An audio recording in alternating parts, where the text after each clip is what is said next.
Hi friends, எல்லோரும் எப்படி இருக்கீங்க? இன்றைக்கி நம்ம சிந்து சிங்கிங் கிச்சனில் மஷ்ரூம் பிரியாணி எப்படி செய்கிறதுன்னு பார்க்கலாம் வாங்க. இப்போ இதுக்கு தேவையான இன்க்ரீடியன்ஸ் என்னன்னு பார்த்தலாம். மஷ்ரூம் இந்த மாதிரி ஆஃபாக கட் பண்ணி நல்லா வாஷ் பண்ணி வச்சுருக்கு. பாஸ்மதி ரைஸை இந்த மாதிரி ஒரு 15-20 மினிட்ஸ் கிட்ட தண்ணியில் ஊற வச்சுருக்கேன். இது garam masala, chilli powder, salt, pepper, மஞ்சள், காஷ்மீரி சில்லி, ஜீரா பவுடர், கரம் மசாலா, தக்காளி, பெரிய வெங்காயம், சாம்பார் வெங்காயம், இஞ்சி பூண்டு பேஸ்ட்டு, பச்சை மிளகா, ஒரு லெமன், புதினா, கொத்தமல்லி, தயிர் ஒரு கப்பு, நெய் கொஞ்சமாக, தேங்காய் பால்.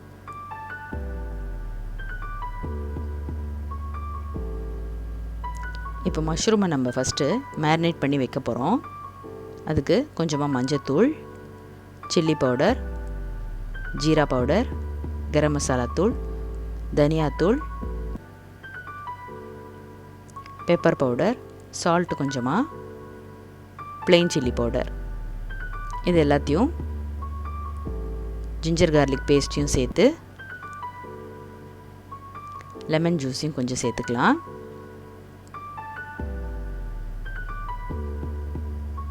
இப்போது நம்ம எடுத்து வச்சுருக்கிற தயிரையும் சேர்த்து நல்லா இப்போது மஷ்ரூமை மிக்ஸ் பண்ணி மேரினேட் பண்ணி ஒரு 15 மினிட்ஸ் கிட்ட நம்ம வைக்க போகிறோம்.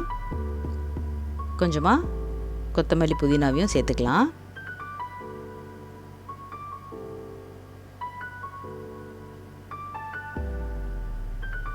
இப்போ இந்த மாதிரி நல்லா மேரினேட் பண்ணி எடுத்து வச்சிடலாம்.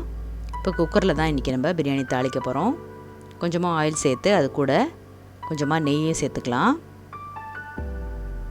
நெய் நல்லா உருகுனதும் அதில் பிரிஞ்சி இலை, பட்டை, கிராம்பு, ஏலக்காய், சோம்பு இது எல்லாத்தையும் தாளிச்சிடலாம்.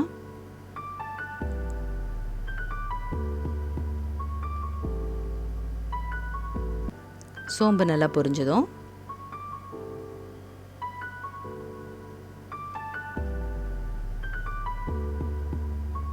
இங்கே நீளமாக கட் பண்ணி வச்சுருக்கிற பெரிய வெங்காயத்தை சேர்த்து நல்லா வதக்க போகிறோம். கூடவே கொஞ்சமாக சாம்பார் வெங்காயத்தையும் சேர்த்துக்கலாம். நம்ம 2 வெங்காயம் சேர்க்கும்போது உங்களுக்கு டேஸ்ட் நல்லாயிருக்கும். இப்போ வெங்காயம் நல்லா வதங்கட்டும். கூடவே நம்ம எடுத்து வச்சுருக்கிற பச்சை மிளகாவையும் சேர்த்து வதக்கலாம். இப்போ லைட் ப்ரௌன் கலர் ஆகிற வரைக்கும் நல்லா வெங்காயம் நல்லா வதங்கி வரட்டும்.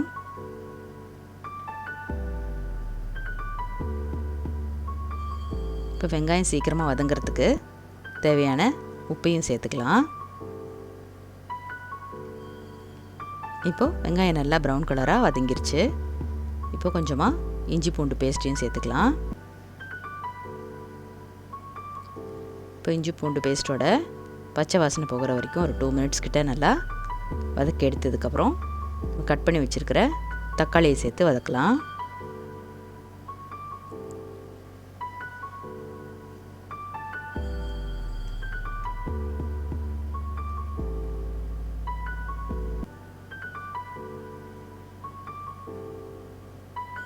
இப்போது தக்காளி ஒரு 2 மினிட்ஸ் கிட்ட நல்லா வதங்கினதும் நம்ம இங்கே எடுத்து வச்சுருக்கிற தூளுங்க எல்லாத்தையும் சேர்த்து வதக்கிடலாம். இப்போ ஒரு 2 to 3 மினிட்ஸ் கிட்ட நம்ம எல்லாத்தையும் வதக்கியாச்சு. நெக்ஸ்ட்டு புதினா, கொத்தமல்லியும் சேர்த்து வதக்கிடலாம்.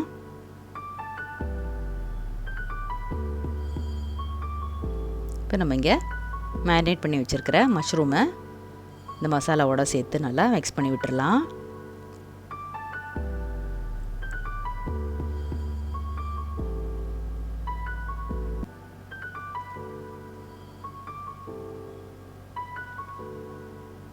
இப்போ மஷ்ரூமை மசாலாவோட நல்லா மிக்ஸ் பண்ணிவிட்டு கலந்து விட்டுடலாம்.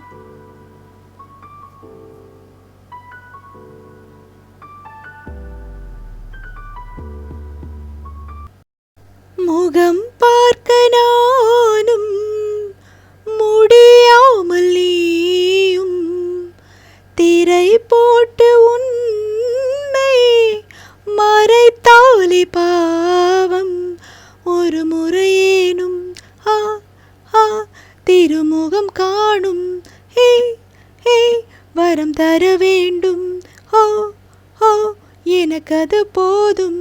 ஹே என்னை சேர எதிர்பார்த்து முன்னம் 7 ஜென்மம் ஏங்கினேன்.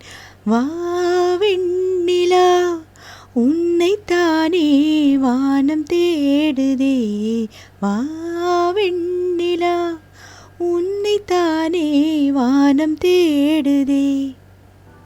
இப்போது மசாலா எல்லாம் நல்லா மிக்ஸ் ஆகி வந்துடுச்சு. நெக்ஸ்ட் நம்ம ஊற வச்சுருக்கிற பாஸ்மதி ரைஸை சேர்த்து நல்லா மிக்ஸ் பண்ணி விட்டுடலாம். நல்லா மிக்ஸ் பண்ணதும் இப்போது ஒரு கிளாஸ் பாஸ்மதி ரைஸ்க்கு நம்ம 1.5 கிளாஸ் தண்ணி ஊற்றி வேக வைக்கணும். இப்போ நம்ம இங்கே தேங்காய் பால் எடுத்துருக்கிறனால தேங்காய் பாலையும் சேர்த்து மீதி நீங்கள் தண்ணியும் சேர்த்து மிக்ஸ் பண்ணி அளந்து சேர்த்துக்கலாம். இப்போ நான் இந்த மாதிரி தேங்காய் பாலையும் தண்ணியும் அரிசிக்கு ஏற்ற மாதிரி அளந்து ஊற்றிட்டேன். இப்போ நல்லா மிக்ஸ் பண்ணி விட்டுட்டு நம்ம குக்கரை லிட்டு போட்டு க்ளோஸ் பண்ணிட வேண்டியது தான். லாஸ்ட்டாக கொஞ்சமாக லெமன் ஜூஸை பிழிஞ்சு விட்டுடலாம். இப்போ குக்கரை நல்லா க்ளோஸ் பண்ணி ஆவி வந்ததும் கிளாஸை போட்டு க்ளோஸ் பண்ணி அடுப்பை சிம்மில் வச்சு ஒரு 15 மினிட்ஸ் கழித்து நீங்கள் ஆஃப் பண்ணிங்கன்னா உங்களுக்கு நல்ல உதிரியான மஷ்ரூம் பிரியாணி ரெடி ஆகிடும். நல்ல டேஸ்டியான ஒரு பிரியாணி உங்களுக்கு சீக்கிரமாக செஞ்சிடலாம். ஸோ கண்டிப்பாக எல்லோரும் ட்ரை பண்ணுங்கள்.